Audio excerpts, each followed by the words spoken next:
Bonjour les investisseurs, j'espère que vous allez tous bien. On est parti pour une nouvelle vidéo présentation de portefeuille. Aujourd'hui, épisode 56 du 26 août. Semaine très décevante malheureusement. On va voir ça en détail. Avant de faire ça, on fait les recommandations d'usage. Je vous rappelle que je ne suis pas un professionnel ni un conseiller financier, mais un simple amateur qui cherche à partager sa passion. En aucun cas, je vous invite à répliquer les positions de portefeuille. Formez-vous et faites-vous vos propres convictions. Il y a beaucoup de choses gratuites sur Internet, donc il n'y a aucune raison de ne pas se former. Vous êtes seul responsable de vos investissements, pardon, du choix des positions et donc des plus-values et des moins-values qui vont avec. Ok, donc je vous présente mon portefeuille. Donc voici le compte titre. Il ne s'est pas passé grand-chose sur le compte titre cette semaine. Le total a fait plus 0,54%, donc très très bien. N'hésitez pas à mettre un pouce, n'oubliez pas de mettre un pouce, pardon, pour l'honnêteté, la bienveillance et la régularité chaque semaine.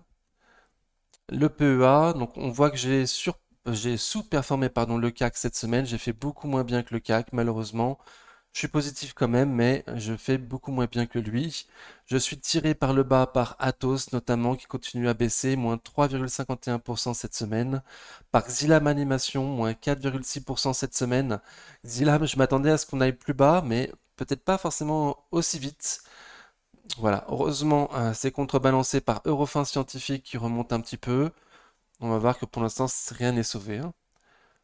Ok, donc sinon j'ai fait des ordres cette semaine. Je me suis séparé de Cumulus Vape. Cumulus Vape c'était un boulet. Alors, un boulet, moi je l'aime bien Cumulus Vape. Je pense qu'il y a du potentiel. Mais bon, pour moi le scénario a changé, l'histoire a changé sur l'entreprise. Et j'en avais trop en portefeuille, en trop grosse moins-value. Il aurait fallu que je me renforce pour pouvoir m'en sortir. Et j'ai pas du tout le cash nécessaire ces temps-ci pour me renforcer sur Cumulus Vape. Je préférais mettre mon cash sur des sociétés beaucoup plus qualitatives. Donc j'ai préféré arrêter l'hémorragie dès maintenant. Voilà. J'espère que ça va remonter pour ceux qui sont dessus. Sinon, j'ai fait un produit à effet de levier. Première fois que je fais un produit à effet de levier. Donc j'ai pris un leverage avec un levier de 10 sur le Nasdaq 100, pardon. Donc à la sortie des chiffres de Nvidia. Voilà, c'était très très bon. Je me doutais que Nvidia allait performer le jour suivant. Donc j'ai voulu essayer de le jouer. Malheureusement, j'ai pris un levier sur le Nasdaq. Nasdaq n'a pas bien performé. Et même si Nvidia, au début des échanges, est montée, au final, elle a fini la journée en négatif. Donc bref, j'ai voulu jouer. J'ai pris un effet de levier pour la première fois.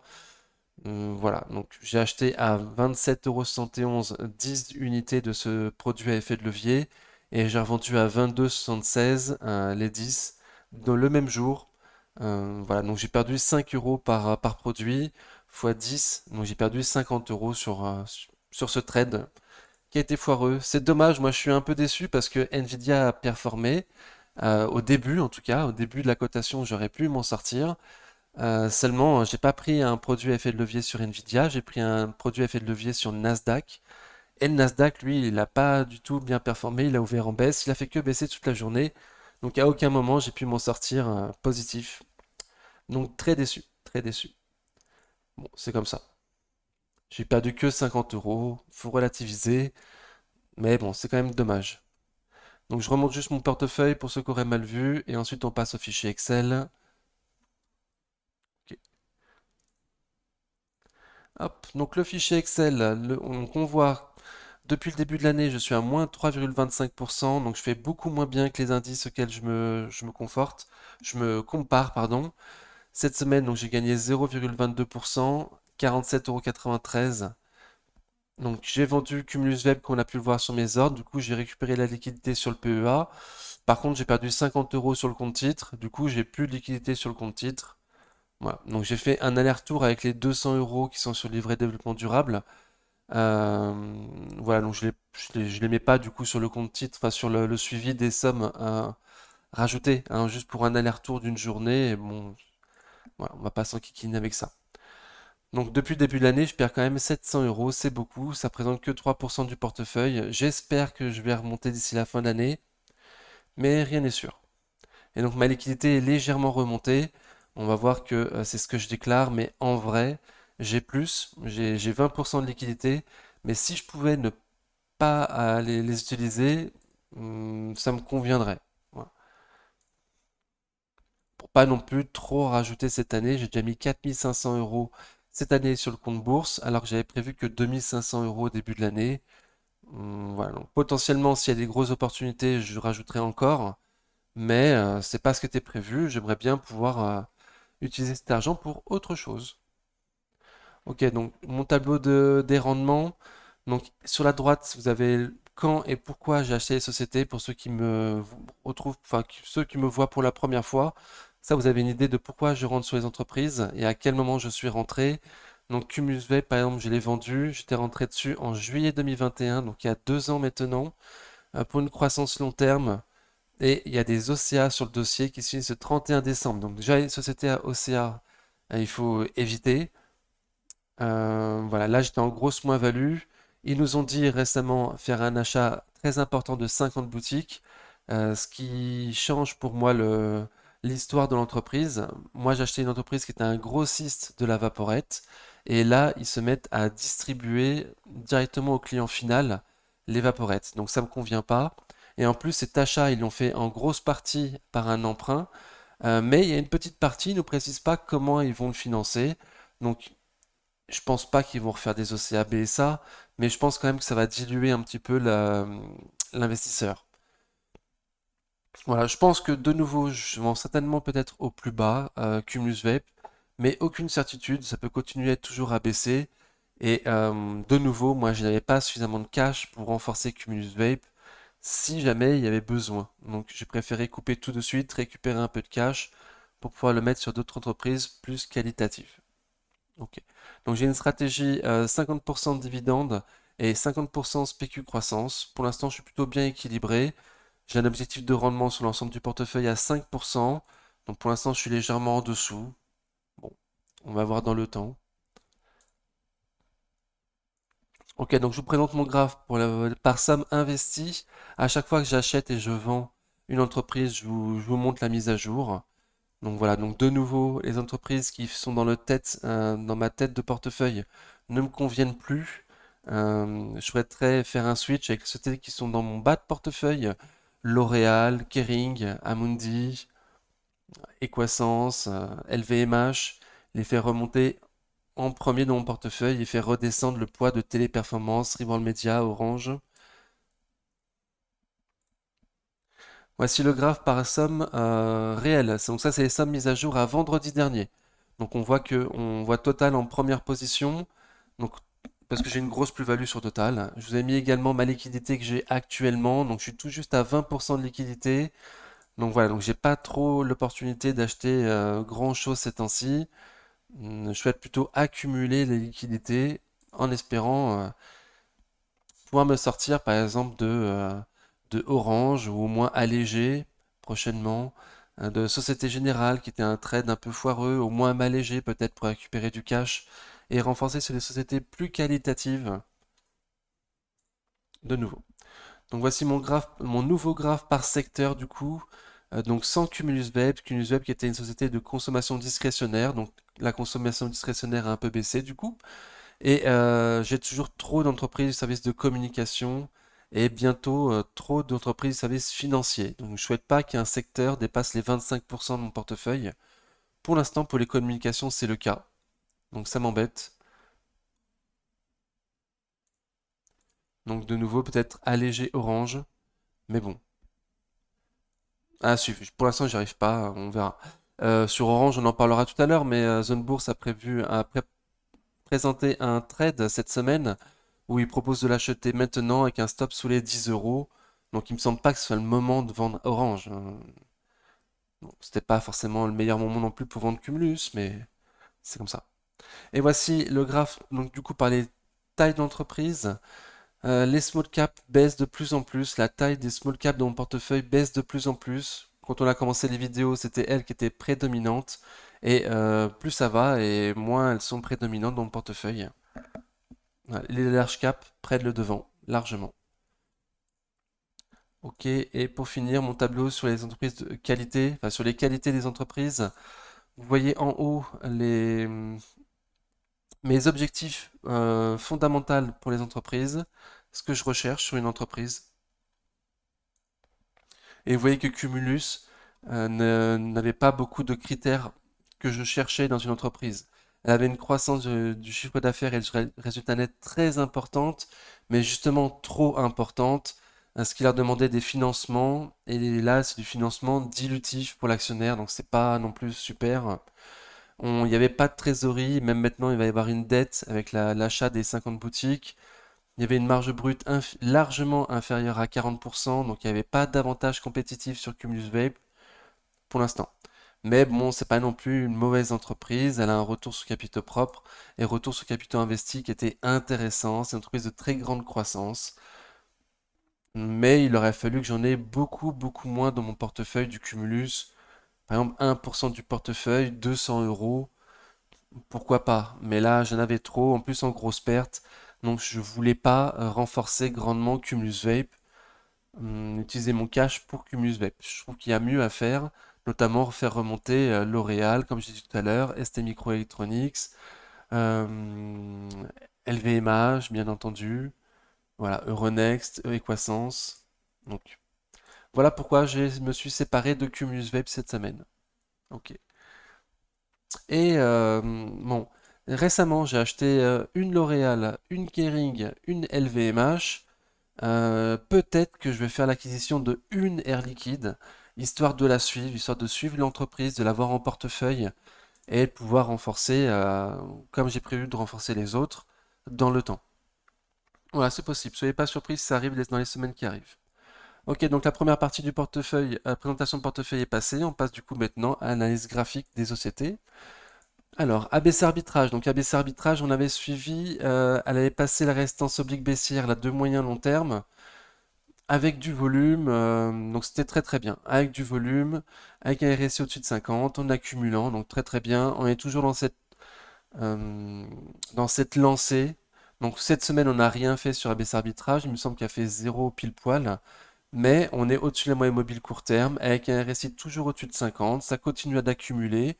La seule chose qui a changé, c'est qu'il n'y a plus de liquidité. Bon, mais la tendance reste toujours très très belle. Moi, je suis relativement confiant pour qu'on aille tester M200 jours et voilà, qu'on reste plus ou moins entre 6,10 et 6,20. C'est mon scénario pour le court terme. Donc de court terme, on est repassé en tendance haussière de court terme. Amundi, j'ai un objectif de cours à 60 euros. Actuellement, je me trouve trop proche pour me renforcer et la tendance de court terme est baissière. Donc la tendance moyen terme est assez neutre et de long terme également, c'est assez neutre. Ça fait pas grand-chose à Mundi, donc aucune raison de se presser pour l'instant. Et de court terme, c'est baissier. De court terme, c'est baissier. On voit qu'on n'arrive pas à clôturer au-dessus de la moyenne mobile court terme. RSI en dessous de 50, ça distribue, il y a pas assez, il y a un volume inférieur à la moyenne du volume du mois. Donc, comme la semaine dernière, je suis relativement confiant pour qu'on aille voir le bas du support à 50 euros. Voilà, la semaine dernière, je vous avais dit qu'il y avait un marteau, il me semble, mais que malgré tout, j'espérais pouvoir la choper plus bas sur les 50, voire même peut-être les 48 euros.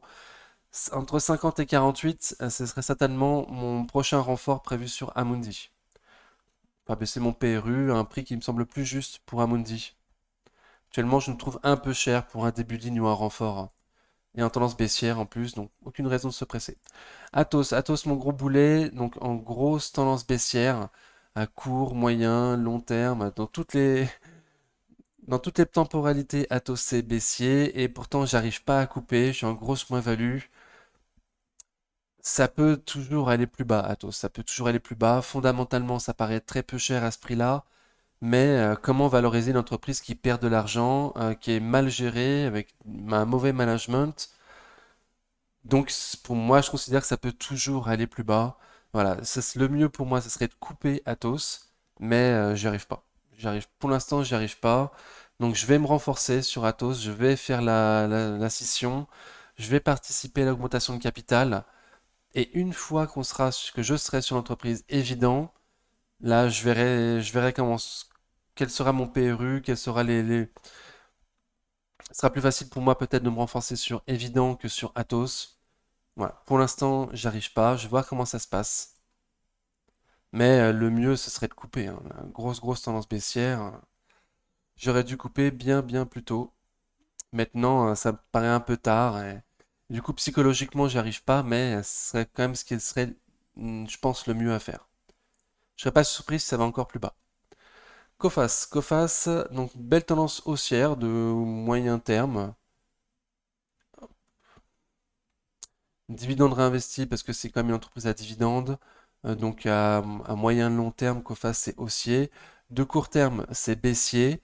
Je vous avais dit que les chiffres de 2022 étaient exceptionnels. Donc la comparaison avec les chiffres qui vont sortir la prochaine, enfin, avec les chiffres qui sont déjà sortis et qui vont continuer à sortir cette année, sont décevantes pour Coface. Donc c'est normal. Potentiellement, moi, je vous ai toujours dit sur la chaîne, Jacques, de commencer une ligne seulement en dessous de 12 euros. Donc pour l'instant, on est toujours au-dessus. Et moi, je m'attends à pouvoir renforcer Coface entre 9, voire 8,50 et 12 euros. Quelque part, au moment cette année, parce qu'on est monté très fort sur les chiffres de 2022, qui était une année exceptionnelle sur Coface. Donc je reste confiant sur le long terme, Coface, mais je souhaite me renforcer beaucoup plus bas. Là, on vient de casser la moyenne mobile 200 jours. Le RSI est en dessous de 50. Voilà, donc je m'attends à ce qu'on ait des opportunités pour aller beaucoup plus bas sur Coface cette année, jusqu'à même 2024, hein. Donc je ne vais pas me presser sur Coface. En attendant, il y a un super rendement. À 12 euros, on aura déjà 10% de rendement. Donc pas sûr non plus qu'on aille jusqu'à 8,50, 9 euros. Mais moi, je vais pas me renforcer, en tout cas, au-dessus de mon PRU. Ça, c'est sûr. Je vais attendre forcément en dessous. Crédit Agricole, donc là, ma bancaire long terme. Donc il y a une belle tendance. Hop, je mets dividende réinvesti du coup sur Crédit Agricole. Voilà, de long terme, ça fait rien. On est plutôt en haut de son range de long terme. Mais à moyen et à court terme, on est quand même en belle tendance haussière. Donc très bien. On voit que là, dividende réinvesti, on a du mal à passer les 12 euros. Alors c'est peut-être plus clair, dividendes non réinvestis. Voilà. On n'arrive pas à passer les plus hauts d'avant distribution des dividendes. Bon, mais la tendance reste quand même assez belle. Le point qui me chagrine, moi, sur les bancaires, c'est la distribution en cours. Voilà, donc je m'attends potentiellement à ce qu'on puisse rechoper Crédit Agricole plus bas sur MM200 jours. On voit que là, MM200 jours a bien fonctionné depuis quelques temps. Euh, voilà, donc potentiellement, si on retourne sur M200 jours, ça pourrait être une opportunité d'achat ou de renfort. Que moi, je ne mettrai pas mon profit, je vais attendre que ça passe en dessous de mon PRU. Voilà, mais même si la tendance de court terme est toujours très belle, voilà, il commence à y avoir un léger déclin avec la distribution qui distribue, un récit qui est au-dessus de 50, mais c'est léger, et on va voir que sur Société Générale, c'est encore plus flagrant, où ça distribue encore plus.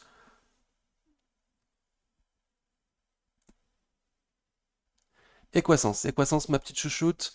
Alors, de long terme, c'est quand même haussier. Après, à moyen et à court terme, c'est quand même assez moche. De court terme, je m'attends à ce qu'on puisse. Alors, de court terme, jeudi, on a eu une étoile filante. Une bougie très moche avec une petite bougie, pardon. Un petit corps et une grande mèche. Un petit corps et une grande mèche. Donc, c'est pas beau du tout. Confirmé le lendemain par une bougie qui est baissière. Donc, je m'attends à ce qu'on puisse aller plus bas. Pour moi, là, c'est des bons prix pour un achat ou un renfort, un premier achat ou un renfort entre 70 et 75. Après, graphiquement, c'est moche, certes, mais fondamentalement, c'est une super entreprise. À ce prix-là, je trouve ça très intéressant. Voilà, donc certainement que je vais renforcer prochainement. Je l'ai déjà fait là sur 77 euros, juste avant de casser même 200 jours. Voilà, donc je ne sais pas encore si je vais attendre un rebond, si je vais attendre de repasser au-dessus de la moyenne mobile court terme, attendre une construction, quelque chose, un signal graphique qui me dise que la tendance haussière peut recommencer, ou si on va à 70 euros, il est probable que je me renforce à 70 euros, que j'essaye de nouveau d'acheter le point bas, ce qui serait de nouveau pas c'est pas le plus safe. Essayer d'acheter le point bas, c'est pas le plus safe, c'est clair.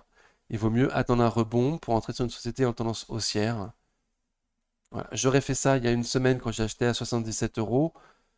Hmm, ça aurait été, ça aurait été mieux. Voilà. Mais à 70 euros, c'est tellement que je vais craquer. Déjà, là, les doigts me démangent. Alors à 70 euros, il y a de fortes chances que je craque. Un super prix pour moi fondamental à ce prix-là. Eurofins, donc on est tombé, alors, de moyen et court terme, c'est quand même assez moche, Eurofins. Et on était tombé sur un super support, là, les 50-55 euros. On a fait un petit rebond. Pour moi, c'est qu'un rebond technique. C'est qu'un rebond technique. On n'a pas voulu clôturer au-dessus de la moyenne mobile court terme jeudi 24 août avec une mèche haute. Le RSI est toujours en dessous de 50. On a un volume qui est inférieur au volume moyen du mois. Donc voilà, moi je m'attends à ce prix-là, je trouve ça un peu cher fondamentalement, Eurofins. Je m'attends à ce qu'on puisse aller voir les 50 euros, voire même légèrement en dessous. Et à 50 euros ou légèrement en dessous, il y a de fortes chances que je me renforce.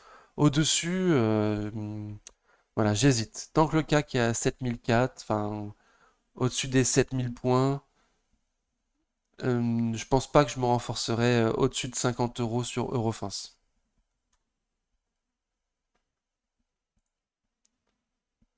Euronext, donc fondamentalement j'adore, à un prix qui me paraît moi canon, mais graphiquement c'est hyper moche. Graphiquement c'est hyper moche. Alors, à court moyen terme, il y a quand même de la reprise. Hein, on voit que depuis le 7 juillet, ça a bien performé. On consolide après une bonne poussée.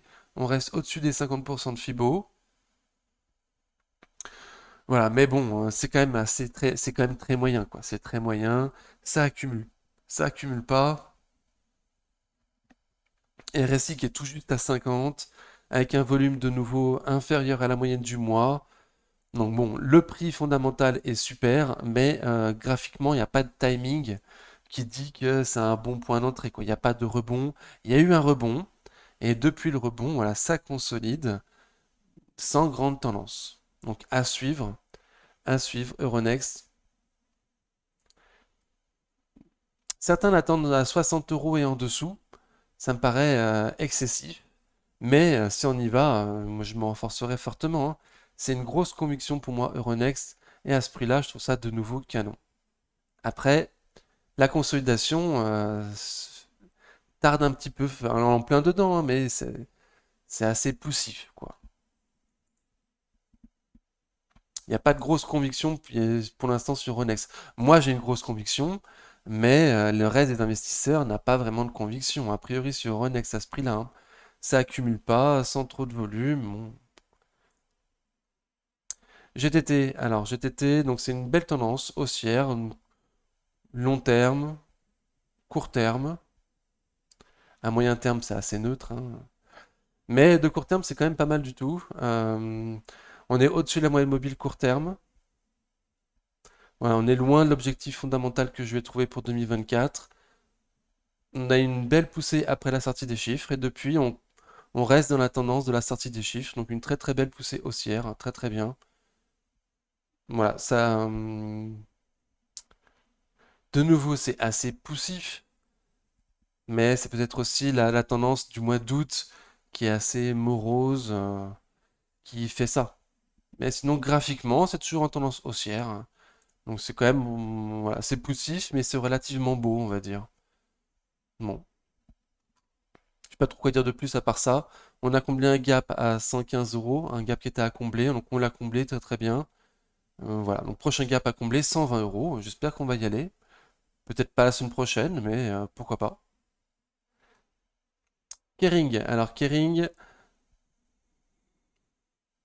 ouais, moyen long terme, enfin à long terme, c'est quand même haussier. Après, depuis 2021, depuis août 2021, c'est quand même relativement moche. On fait rien depuis mai 2022. On pourrait dire qu'on est dans un range entre 450 et 600. On peut le voir comme ça. Là, on est à 480. On est très proche d'un support. Les 475, 480, on est vraiment très très proche. Voilà. Est-ce que de nouveau ça va rebondir sur ce prix-là? Est-ce qu'on va aller voir un cran plus bas sur les 450? On a vu en vidéo live un dimanche qu'on pouvait même potentiellement aller sur les 430 euros. C'était pas déconnant. Voilà, moi j'ai grand espoir pour septembre, le défilé de Gucci qui remettent peut-être un coup de peps à l'action Kering. On va espérer. Cumulus Vape, du coup, donc, je me suis séparé cette semaine. Moi, j'avais acheté dans la poussée, dans la hausse au début, et ensuite je m'étais renforcé fortement dans la baisse. Voilà, trop fortement, sans stop. Donc j'ai fait que subir depuis 2 ans la baisse. Je vois bien que ça accumule. Pour moi, il y a de l'avenir sur cette valeur, mais là, ça continue à baisser. L'histoire de nouveau pour moi a changé sur Cumulus Vape. Ce n'est plus que un grossiste, il fait maintenant aussi de la distribution, ça me plaît moins. Voilà. En plus, il dilue régulièrement l'actionnaire, donc déjà ils ont fait des OCA BSA. Donc ça, il y a déjà un bout de temps, c'est censé se finir les OCA BSA. Mais ils avaient déjà racheté un premier réseau de boutiques au mois de décembre. Ils avaient déjà dilué légèrement l'actionnaire. Là, de nouveau, ils rachètent un deuxième réseau de boutiques.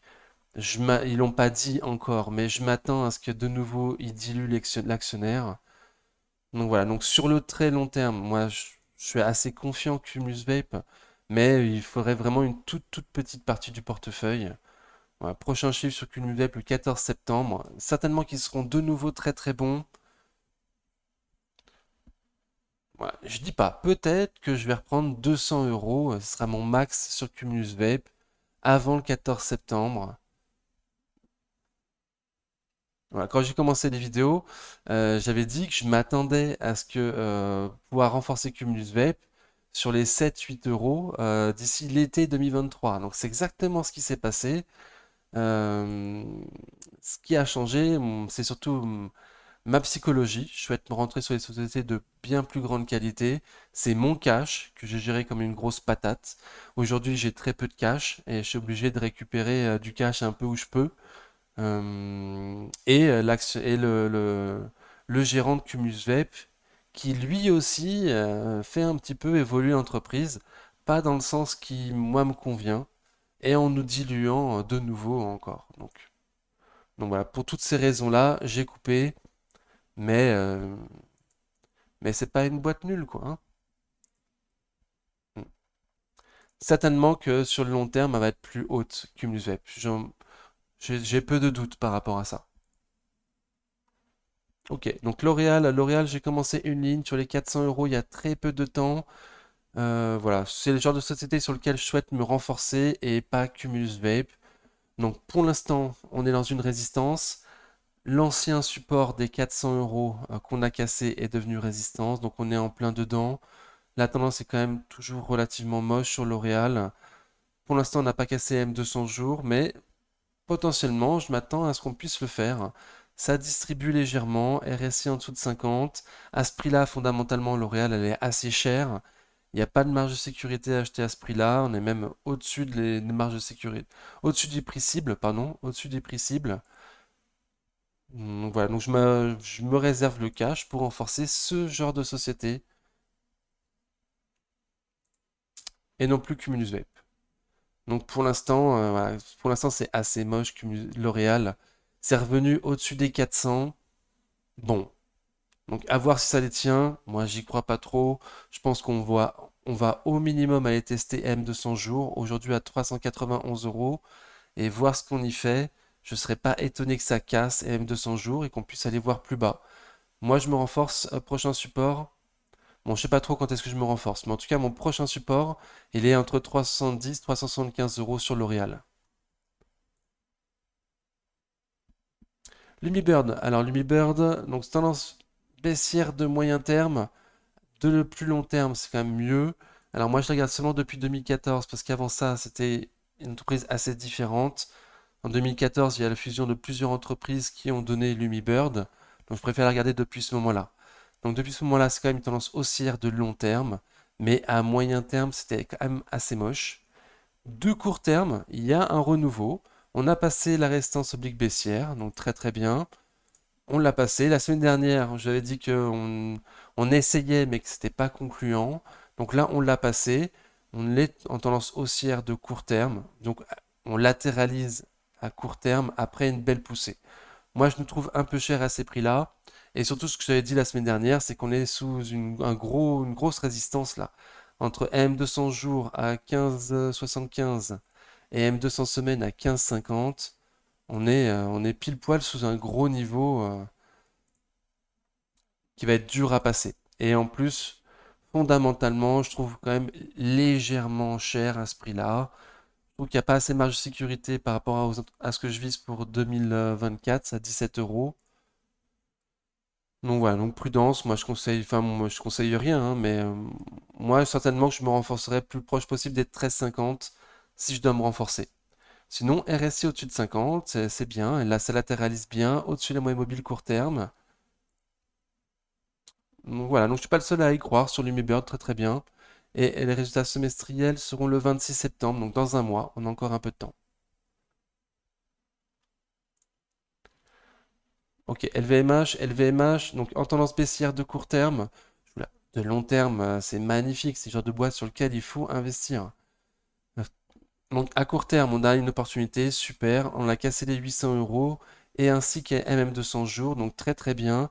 On est sous résistance oblique baissière. Donc dans un support, là, les 780 euros sont un support.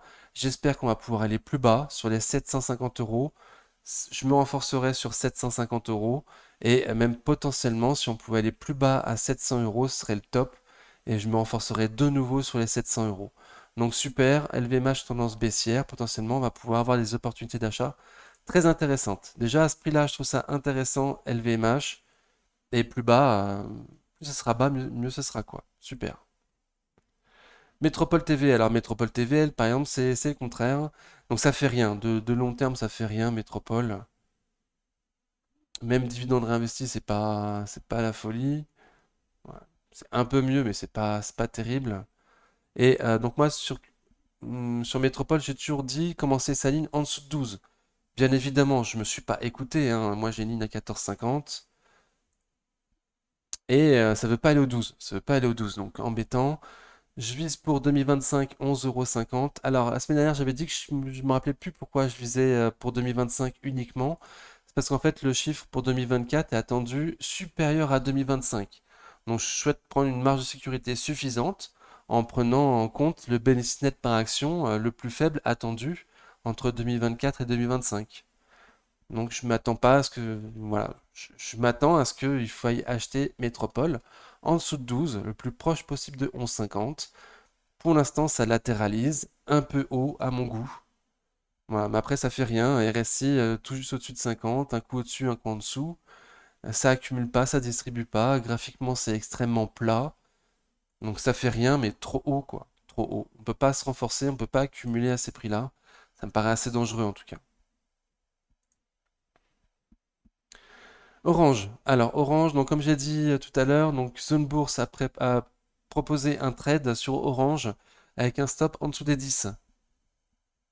J'ai partagé le lien sur le Discord pour ceux qui sont sur le Discord. Voilà, donc je reste enfin, à ces prix-là, moi je trouve ça intéressant quoi, Orange. Mais graphiquement c'est moche quoi. Donc ça me rassure que Zone Bourse nous dit que eux ils tentent un truc, un trade en tout cas, qui voit du potentiel haussier. Moi graphiquement je vois rien, à part que c'est moche, je vois rien du tout. Donc tant mieux, tant mieux. Ok, donc je vais viser 11 euros pour 2024. J'espère quand même secrètement qu'on puisse aller voir les 12, voire même plus, que les chiffres vont surprendre positivement et qu'on va pouvoir revoir les objectifs de cours pour 2024, voire 2025, et que je puisse m'alléger sur Orange beaucoup plus haut. Voilà, ça m'embêterait fortement de m'alléger à ces prix-là. RSI en dessous de 50, voilà. Moi je trouve ça hyper moche, mais du coup je suis relativement confiant. Zone Bourse, ça propose un trade. Ok. Reward Media. Donc Reward Media, c'est l'un de mes boulets de l'année. Malheureusement, je me suis renforcé un peu trop fort, un peu trop vite. C'est le genre de phrase que j'ai l'habitude de répéter sur cette chaîne. Je me renforce trop fort, trop vite. Donc dommage. Par contre, je lâche pas. Je trouve qu'à ce prix-là, fondamentalement, c'est vraiment donné. Malheureusement, c'est la première ligne de mon portefeuille aujourd'hui en somme investie, donc je peux pas me renforcer. Il est hors de question que je dépasse les 10% par ligne. Étant donné que je fais des erreurs, je souhaite pas que mes erreurs et un trop gros impact sur mon portefeuille. Donc pour ça, je veux pas que chaque ligne dépasse 10%. Ça laisse une marge de sécurité si jamais je fais trop d'erreurs, quoi. Ok, donc là potentiellement on a été retrouver les plus bas récents. Il y a un gap à combler à 3,56. Si on casse les 3,56, ça serait très embêtant pour moi. On pourrait aller encore plus bas vers les 3,30. Voilà, la tendance de court moyen terme est vraiment très très très très moche. La seule chose qui fait tenir, qui me fait tenir, moi, c'est le fondamental. Fondamental à ce prix-là, c'est canon. Donc je peux pas avoir des convictions sur tous mes couteaux qui tombent. Je suis obligé d'en couper certains. J'ai coupé Nikon, j'ai coupé Cumulus Vape. Voilà, j'essaie de garder les sociétés sur lesquelles j'ai plus de convictions. Et Reworld Media fait partie de mes convictions. Malheureusement, j'ai envie de dire. Air Liquide aussi, c'est une conviction. Malheureusement, je suis pas dessus, quoi. Voilà, il aurait mieux fallu que je rentre sur Air Liquide d'abord, même si je trouvais ça un peu cher, plutôt que sur Reworld. Et c'est comme ça. On va s'améliorer. Je vais m'améliorer. Donc extrêmement baissier, 3,56, le gap à combler. Ok si on y va. Ce sera pas loin des plus bas récents, mais si on les casse, ce sera vraiment très très mauvais signe. De nouveau. Et les volumes qu'on a eu là lors du rebond sur les 3,57, sur les 3,60, pardon, bah il est plus là le volume. Ça m'embête un petit peu. J'aurais préféré qu'il continue à accumuler. C'est pas le cas. Ruby. Alors Ruby, grosse tendance baissière, de nouveau. Moyen, long terme. À court terme, là, ça fait rien. Depuis, enfin ça fait rien, c'est quand même en légère tendance baissière, hein, c'est en légère tendance baissière. Donc court terme, moyen terme, long terme, c'est baissier Ruby. Quand même un peu moins sur le court terme. On tente de combler le gap baissier fait le 2 août à 21,98. Pour l'instant, on n'arrive pas à clôturer au-dessus des 22, quoi. Donc potentiellement, on va pouvoir aller voir les 20,80. C'était combien déjà? Pardon. 20,74. Les 20,74 fait le 12 octobre, donc les plus bas récents, qui j'espère devront faire support. Et si on passe les 22 euros, bah tant mieux, on n'aura pas l'occasion d'aller voir ces plus bas à 21 euros et on va pouvoir reprendre une tendance un peu plus haussière. Voilà. Pour l'instant, c'est légèrement baissier, quoi. Il y a un léger rebond, certes, mais pour l'instant, il n'a rien fait. Il n'a pas fait de plus haut que les précédents. Donc c'est toujours, c'est au minimum une tendance neutre, et moi, c'est même plutôt une tendance baissière, hein. Ok. Prochain chiffre, le 7 septembre. RSI tout juste au-dessus de 50, là, vendredi, mais c'est tout. Premier jour avec un RSI au-dessus de 50 et pile poil à 50 en plus, vendredi. Donc c'est vraiment assez moche, quoi. C'est moche. Société Générale, donc la deuxième bancaire. Donc ça, c'est pas une bancaire long terme. C'est une bancaire que j'ai pris pour un swing, pour histoire de profiter de la hausse des taux. Donc malheureusement, il a foiré à cause des problèmes des banques américaines, la SVB Bank. Voilà, donc je me suis resté coincé dessus. J'ai renforcé sur les 20 euros comme beaucoup. Très très bien. Depuis qu'on a touché le support des 20 euros, ça repart bien. Mais là, on n'arrive pas à passer les plus hauts récents, les plus hauts de février 2023. Donc j'ai quand même bon espoir qu'on puisse que je puisse la vendre plus haut, Société Générale.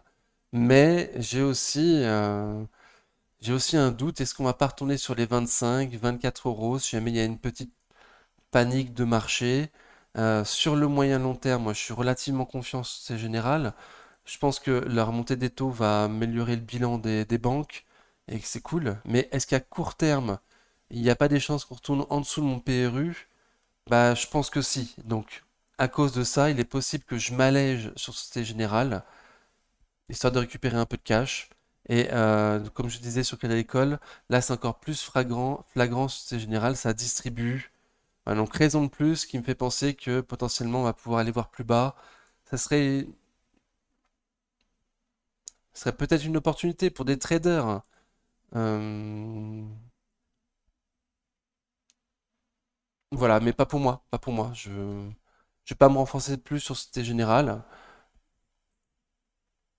Donc, ce serait juste subir une baisse supplémentaire. D'où mon idée de peut-être m'alléger prochainement si je vois que ça casse à moyen mobile court terme, Société Générale, avant de repasser en négatif sur mon PRU. C'est tellement que je m'allégerai, que je vendrai, quitte à y revenir plus tard ou pas. Mais ce serait quand même dommage de la lâcher totalement. Moi, je pense qu'il y a le potentiel d'aller à 30 euros. Alors, je pensais pour 2024, 2023, pardon, maintenant ce sera peut-être plus pour 2024.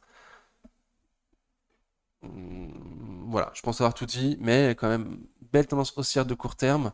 Mais on a du mal à passer les plus hauts de février 2023, dividendes réinvestis, et ça distribue à mort, quoi. Ça distribue à mort. Donc, c'est pas safe. Stellantis. Alors, Stellantis, déjà, oui, le PER actuellement de Stellantis est très très faible. Mais les chiffres faits par Stellantis en 2022 étaient aussi exceptionnels, hein. On se rappellera tous qu'il y avait eu des manquements de semi-conducteurs, notamment, enfin des matériaux qui manquaient pour construire tous les véhicules possibles. Du coup, toutes les entreprises d'automobiles avaient privilégié les voitures avec le plus de marge. Ils ont vendu plus de voitures avec plus de marge en 2022. En 2023, il y a beaucoup moins de ruptures. On n'entend plus parler de fermeture d'usines par manque de composants. Donc ça veut dire qu'ils vont pouvoir construire tous les véhicules possibles, même les véhicules sur lesquels ils se font de moins de marge. Donc certainement que l'année 2022 pour l'automobile était une année exceptionnelle.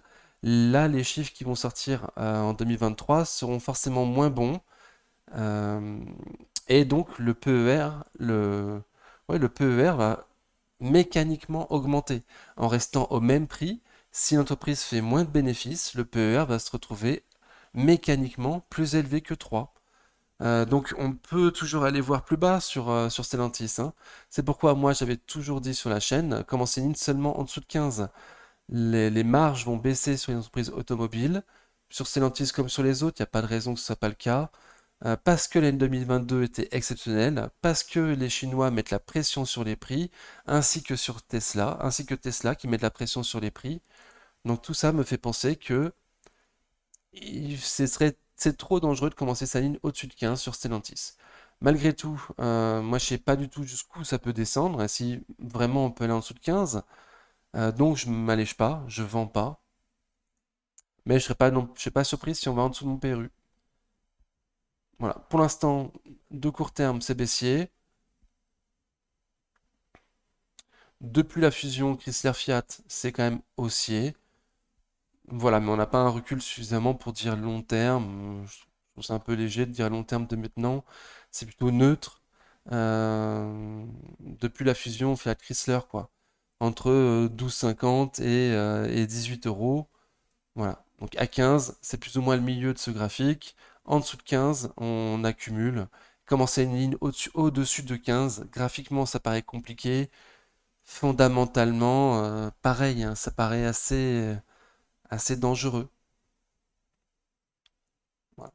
Si vraiment tu veux de l'automobile, autant acheter Ferrari, quoi. Ferrari aujourd'hui à 200 euros pour du luxe, c'est pas. Elle est chère, cette au niveau de son PER, elle est chère. Mais au moins, les Chinois, ils vont pas concurrencer Ferrari, quoi. Difficilement. Beaucoup plus difficilement que Peugeot. Ok. J'ai dit court terme baissier, hein. On n'arrive pas à clôturer au-dessus de la moyenne mobile court terme. Donc pour l'instant, on a fait un léger rebond là sur le support des 16,30. Voilà, mais ça reste qu'un rebond technique à ce prix-là, hein, comme Eurofins, c'est qu'un rebond technique. Voilà, donc voir si on va pas faire de nouveau un plus bas que le précédent, hein. STM, fondamentalement, à ce prix-là, elle est intéressante. On vient de rebondir, enfin, on a sauvé MM200 jours en clôture vendredi 25 août à un prix fondamentalement intéressant. Hum, Mais voilà. Moi sur la chaîne, j'avais dit, si j'étais pas dessus, un début de ligne à 42, ok. Ensuite un renfort à 40. Et pour finir, ma ligne à 38. Voilà. Moi je suis déjà dessus, PRU 31-36. Donc moi je vais attendre une opportunité sur les 38 si on va jusque-là pour me renforcer. En attendant, bah ça tient même 200 jours. Tant que ça tient même 200 jours, c'est cool. Si on est en tendance haussière. De moyen terme. De moyen terme. À court terme, c'est baissier. À moyen terme, on est haussier avec un M200 jours qui fait bon support. Voilà. Mais 50-50 que ça casse à M200 jours, qu'on aille voir les 40 et peut-être même potentiellement un peu plus bas s'il y a une petite panique sur le marché, quoi. Voilà. Un début de ligne, pourquoi pas, mais certainement pas finir sa ligne sur 42 sur STM, même si fondamentalement ça paraît être un prix très intéressant. Graphiquement et au niveau de la conjoncture, ça me paraît assez compliqué. Téléperf, gros, gros, gros couteau qui tombe. Voilà, là il y a un très, très léger rebond. Alors, de long terme, ça donne ça. À toi de te dire si c'est haussier ou pas. On est quand même arrivé à des prix extrêmement bas. Donc oui, et techniquement, on est toujours au-dessus des prix des années 2015 et tout ça. Donc oui, de très long terme, c'est toujours haussier, mais, euh, mais depuis janvier 2022, c'est un gros couteau qui tombe, quoi. Donc potentiellement, on arrive à des prix super intéressants, même avec une vision comme moi, j'ai actuellement une vision prudente, on est à des prix intéressants. Seulement, voilà, des supports, il en avait plein avant, qui étaient aussi à des prix intéressants, et on les avait fait que casser des supports, quoi. Donc là, on est sur un support, on est toujours en très très grande tendance baissière, sous la moyenne mobile court terme, ça continue à distribuer, on vient tout juste de passer au-dessus de la survente, et c'est hyper moche, quoi. C'est hyper moche, c'est très dangereux. Voilà, certainement qu'il y a plein d'analyses graphiques de très belle qualité sur la toile. Laurent Albi, Nicolas Chéron,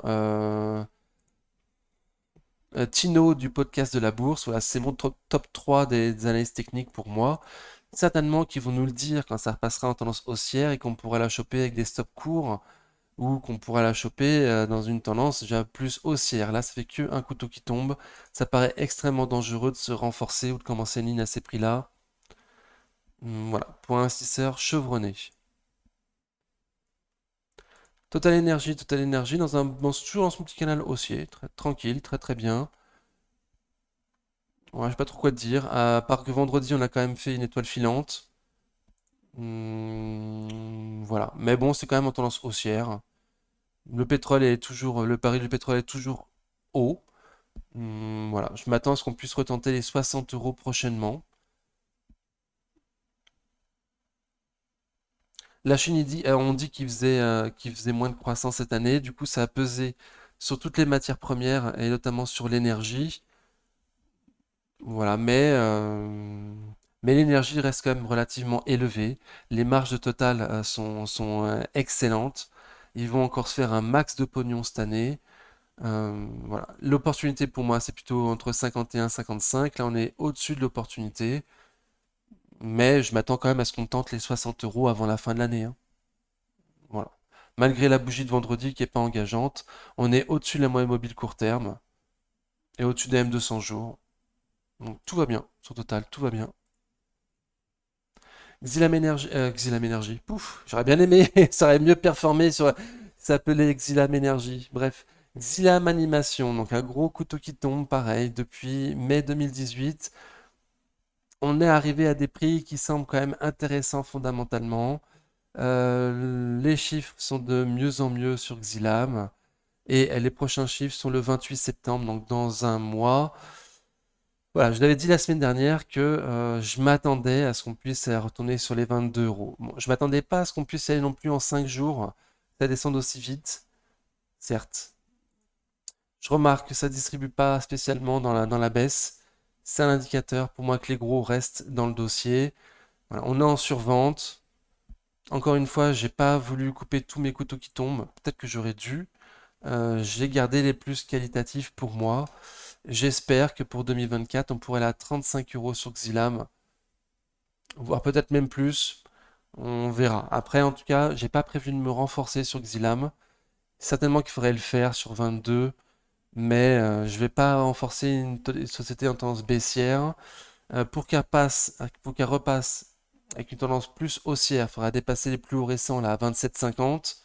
Et du coup, si je veux rentrer sur une société après, alors qu'elle est repassée en tendance haussière, ça servira à rien de me renforcer à 2 euros en dessous de mon PRU. Bon, 2 euros, c'est quand même presque 10%.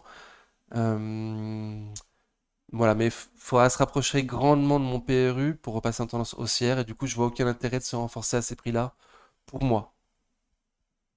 Voilà, et je vais pas retenter euh, le... Je vais pas essayer de nouveau de rattraper un couteau qui tombe d'ici la fin de l'année. J'espère quand même éviter d'essayer de choper les couteaux qui tombent. Et Croissant, c'est pas un couteau qui tombe. Croissant, c'est pas un couteau qui tombe. Et Croissant, je me renforce à 70 si on y va. Et Croissant, c'est une grosse conviction. Voilà, bien plus que le Xylam. Xylam, si je l'ai acheté à un moment, je regardais beaucoup moins les fondamentaux. Voilà, j'avais visé un range à moyen terme, un range qui a été cassé, j'étais sans stop, et depuis je fais que subir. Alors qu'Equasens, fondamentalement, elle est magnifique, bien plus que Xylam. Donc Equasens, oui, je vais peut-être me renforcer, même s'il n'y a pas de rebond. Xylam, non. Je vais attendre au minimum un rebond pour me renforcer, mais comme j'ai dit, le rebond il sera trop proche de mon prix pour me renforcer. Donc je vais voir en espérant que ça casse pas les 22. Parce que si c'est le cas, je me retrouve avec de nouveau un couteau qui tombe, sans stop, à subir une grosse tendance baissière. Voilà, mais j'ai quand même bon espoir que les 22 retiennent. Les derniers chiffres étaient très très bons et les prochains chiffres arrivent dans très peu de temps.